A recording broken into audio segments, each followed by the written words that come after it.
मित्रहो, नमस्कार. मी कवी प्रभाकर दुर्गे.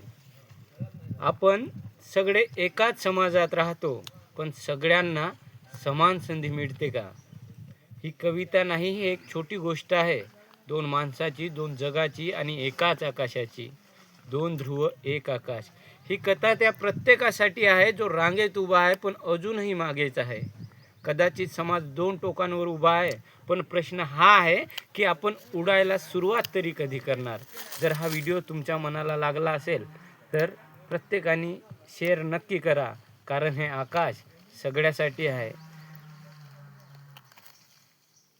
कवयित्री प्रियंका वाकडे मॅडम यांची ही लघुकथा आहे जी आपणासमोर ठेवतो आहे.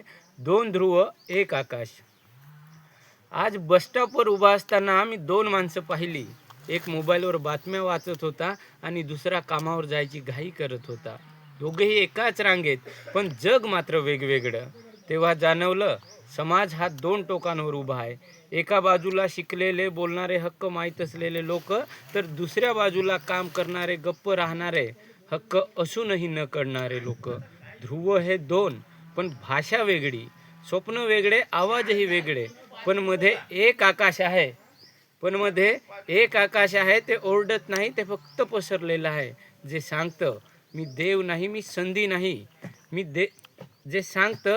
देव नाही, मी संधी आहे. ते म्हणतं प्रत्येकाला उडायचं असतं, पण आधी पंख तयार करावे लागतात. बाबासाहेबांनी दाखवलेलं ते आकाश आजही तसंच आहे, दिशा देत. पण उडणं आपल्यालाच करावयाचं आहे. दोन ध्रुव आपणच आहोत. आकाश मात्र अजूनही आपली वाट पाहतोय.